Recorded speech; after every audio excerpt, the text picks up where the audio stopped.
Hi, my name is Jamaica. My name is Leon. I'm Sean Ford. My name's Colin. Anthony Donovan, part of the second. My name is Chima My name is Yao Amokani. My name's Jakira. Hi, my name is Azim Charles. What it feels to be black Is being something great, passing on from what our culture and our people used to go through back then, and make a greater name for us now. I can't imagine what it's like to be anything but me, but I wouldn't want to be anything but me because the struggles that I've had throughout my life, those struggles are what made me and created who I am today, and I think I'm pretty sound based on those things and those struggles. in the day of the life of being black, it feels nice. Being black means power, strength, and beauty. Being black means strength and independence. Being black to me is powerful. Being black to me is an identity. It's not just who we are, it's not just a color, but it's our personality and it's our culture, you know? And I feel being black is being inspirational. But sometimes people could just stereotype you for no reason. Black people have power and they're just looked upon as what happened in the past, and people think that we can't do things or we're stereotyped in certain ways, even though black people can do the same things as everyone else, you know? And I think it's kind of hard to be black because in this community, black individuals are judged a lot. Like, some people will see you dressed a certain way and then categorize you as somebody, but that's not who black people are.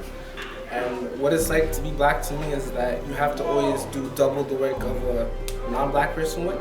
So try to live up or be better than the stereotype and the statistic. I'm from Jane and Queens Drive. So I'm from Rexdale. And I live in Regent Park.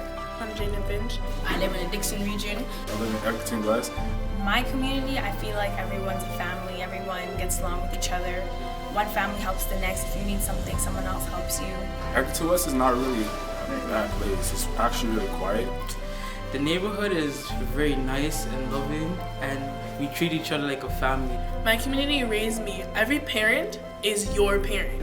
Mostly the community is very loving and it's very energetic, and there's a lot of activities and things you can do down there, like dancing or like events that they have. Like at the North Cuban Community Center just recently they had a multicultural fair. Like they like to involve the community, so it's kind of nice that, it gets everyone involved and it's not very segregated. I love my community and I wouldn't change it for anything else in the world. But like on the news, how people view our community, they say it's like bad, how people kill each other for no reason and just come up and start shooting up the place, which is not always true. If anything, it's other people coming in our community and destroying it, not us ourselves. People see my community as terrible. All the time on the news I hear Jane Finch that, Jane Finch this, Jane Finch is always in problems and shootings. On the bus sometimes I hear, I don't want to go to Jane Finch is scary, you'll get shot if you go there. But that's not the case. Have you ever been carded or know someone who has? Well, I've been stopped more than one time.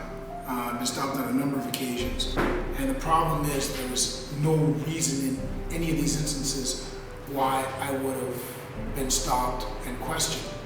My brother has been encountered with the police over 20 times, stopped and carded. He doesn't really like to talk about it with me because I'm his little sister. He doesn't want me to think of the police like that. One time I was walking somewhere and I was in a hurry, and then a cruiser came and they just stopped me saying that, oh, where are you from? Oh, what's your name?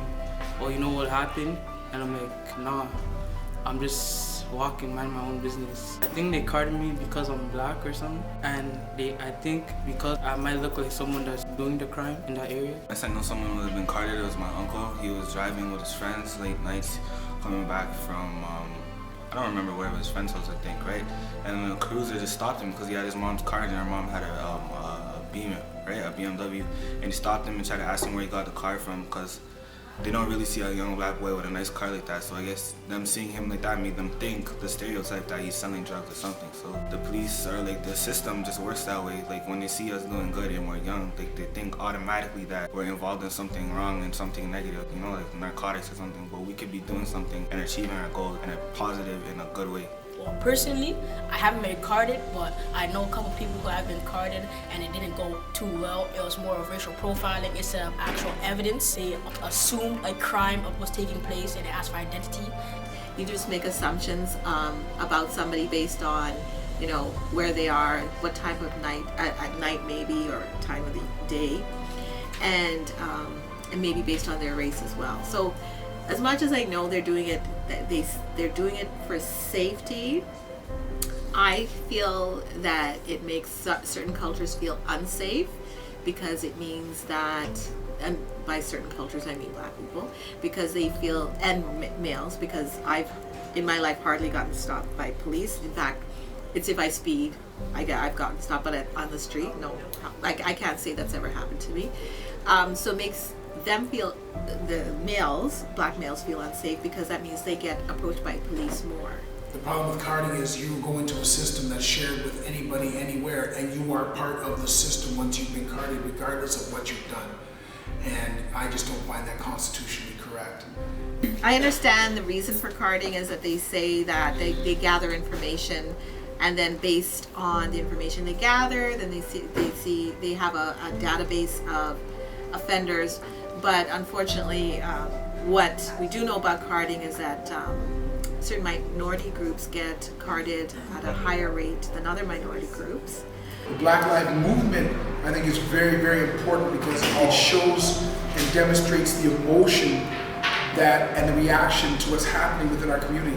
A lot of people think that somehow this is a post-racialized society, it's a post-racial society, and that is quantifiably not true.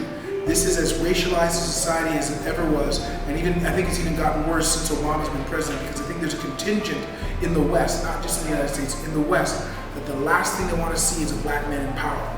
And when you see a black man in power, you don't want to do anything or work. That's why he's had some sort of stagnation inside of society. Black Lives Matter are very important in that way to make sure that, you know, we as a group can get our voice heard and our emotions heard. I feel as if a black individual can roll tear on me. Black Lives Matter.